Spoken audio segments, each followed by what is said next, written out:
working less is working more. Now, stay with me here. The average American takes 17 days of paid time off a year, and people with unlimited paid time off take only 10. But as a hairstylist, you're statistically even less likely to take time off because most stylists aren't afforded the luxury of paid time off, so anytime they don't spend behind the chair comes out of their pocket. Now, you might hear that and think, that's why I'm not taking time off. I can't afford to. But ironically, taking time off can benefit your productivity and help you maximize your time behind the chair when you return to work.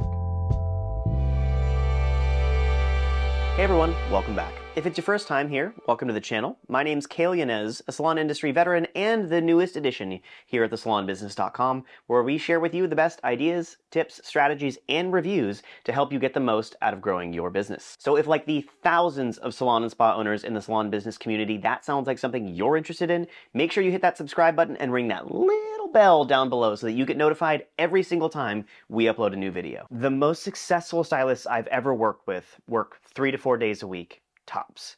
3 to 4 days a week, and their books are completely booked out for months in advance at all times. And that's for a reason. Spots on their calendar are coveted, and clients know that if they don't pre-book that appointment when they check out, they're not going to get in for their next appointment. And that's why each and every client makes it a point to pre-book their next appointment before they even pull their credit card out. A booked up schedule is a signal to your clients that you are busy, productive, and in demand. And all the most successful stylists I've ever worked with also have another thing in common. They all have at least one assistant. Now, I get it. Plenty of stylists are hesitant to hire an assistant.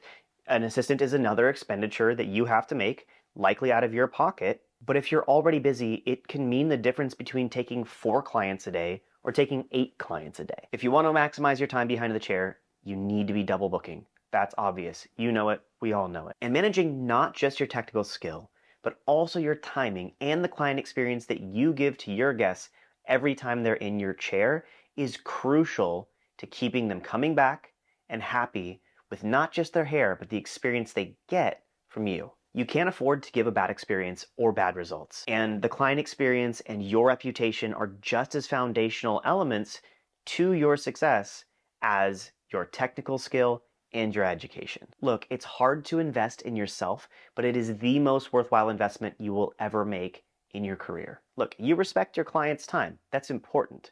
But your clients also need to respect your time just as much as you respect theirs. We've all had that friend who's needy and over-available. And while they may be sweet and very nice, you're far more likely to value your time over theirs if it seems like they're always available to you. It's a sad fact of life, but it rings true. We value those who value themselves and their time. And we appreciate and value higher things that are scarce, rare, or harder to attain. It's just the way our brains are wired. Who are you more likely to pre-book with? A stylist that's in high demand and typically booked out months in advance?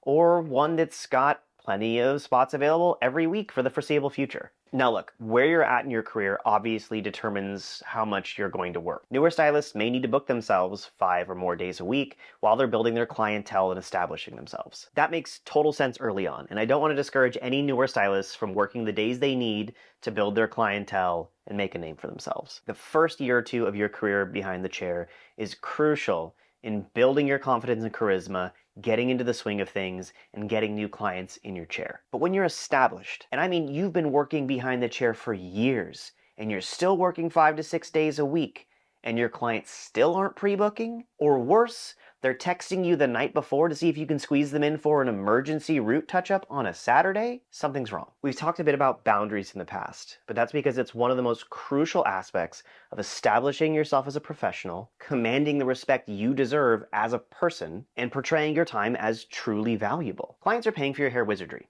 yes, but more than that, they're paying for your time. Part of that is hair, but it's also your courtesy, your company, and your vibe. You don't just do hair.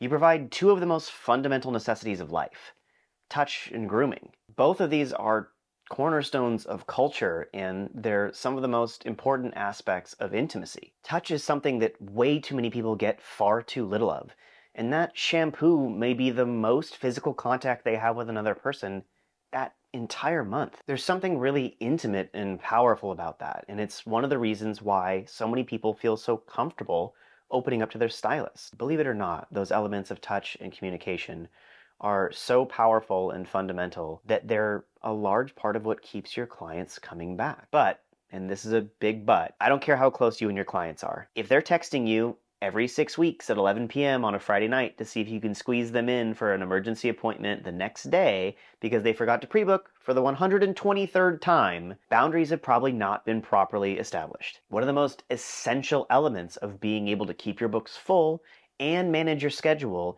is building those expectations into your client relationships early on. Something that needs to be communicated up front so it doesn't become an awkward conversation later and you don't get walked all over by well-intentioned people who are just more likely to value their time over yours. I've worked in several salons where the norm is for stylists to give out their personal phone number to their clients.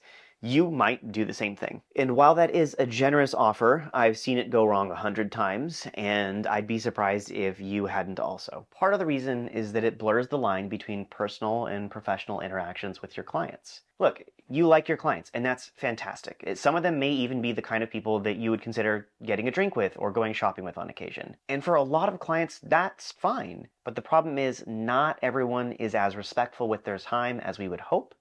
And oftentimes their failure to plan becomes your emergency. That's why in some of my salons I've had to implement a scheduling policy. All scheduling goes to the front desk. It protects my stylists from getting their phone blown up on their free time, and it saves them from having to look like the bad guy if they just so happen to say no to an irrational scheduling request. Instead, we choose a salon software that has a two-way texting feature that redirects all incoming client text messages to the salon. That way, the front desk can handle it, or the stylist can choose to jump into the conversation if they want, but they always have the option. It protects my stylists from getting their phone blown up on their free time, and it takes the pressure off of them to say yes or seem like the bad guy. Clients text the salon directly when they need to get in, and the stylist has the option to respond or let the front desk handle it and enjoy their Friday night. And look, you may have an opening and be willing to take them, but here's the kicker. You've got to play your cards right and maintain your boundaries. Let's say you can take the client. That's great. But the communication to that last-minute forgetful client shouldn't be, sure, I can take you. I've got an open spot. It should be, normally, I wouldn't be able to take you on such short notice, but I did have a spot open up. I can get you in as long as you pre-book your next 2 appointments so that this doesn't happen again. I know that sounds kind of stern, but it goes so far in establishing those boundaries and building respect for your time with your clients. Trust me, it works and it makes all the difference in the world. Being there for your clients is so important, but demanding the respect that you, your business, and your free time deserve is essential in building your career behind the chair. Thank you so much for tuning in. I hope you learned something today. Make sure you get subscribed so you can see more videos like this one and our upcoming salon software reviews. We've got a couple of big ones coming this month and next, so make sure you get subscribed for that. You're not going to want to miss them. Thank you again for tuning in. I hope you have a great day. You deserve it because you make so many other people's day every day. Talk to you soon.